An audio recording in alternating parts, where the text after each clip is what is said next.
பயன்படுத்தும் நபர்களா நீங்கள் உடனே இதை அப்டேட் செய்ய வேண்டும். சிலிண்டர் விநியோகம் செய்யும் போது வழங்கப்படும் ரசீதில் KYC நிலுவையில் உள்ளது என்ற முத்திரை ஏஜென்சிகள் பதிவு செய்து அனுப்புகின்றன. கேஸ் சிலிண்டர் பயனாளர்களின் உண்மை நிலையை அறிய கைவிரல் ரேகை பதிவு செய்ய வேண்டும் என மத்திய அரசு சமீபத்தில் அறிவித்தது. இந்நிலையில் பயனாளர்கள் பலர் இன்னும் KYC அப்டேட் செய்யவில்லை என கேஸ் ஏஜென்சிகள் தெரிவித்துள்ளன. மேலும் சிலிண்டர் விநியோகம் செய்யும் பொழுது வழங்கப்படும் ரசீதில் KYC நிலுவையில் உள்ளது என்ற முத்திரையை ஏஜென்சிகள் பதிவு செய்து அனுப்புகின்றன. எனவே நீங்கள் இன்னும் KYC அப்டேட் செய்யவில்லை என்றால் உடனடியாக அதை செய்துவிட வேண்டும். இல்லை என்றால் அரசு வழங்கும் மானியம் உங்களுக்கு கிடைக்காமல் போவதற்கான வாய்ப்புகள் உள்ளன. KYC அப்டேட் செய்வது எப்படி?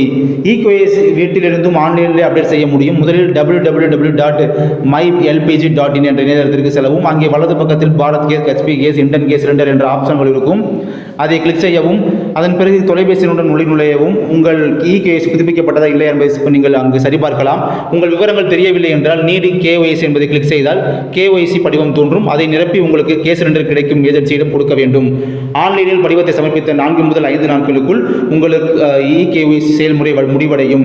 அதன் பிறகு மானிய விலையில் சிலிண்டர் பெறலாம். KYC ஏற்கனவே அப்டேட் செய்திருந்தால் மானியம் பெறுவதில் பிரச்சனை இல்லை என்பது குறிப்பிடத்தக்கது.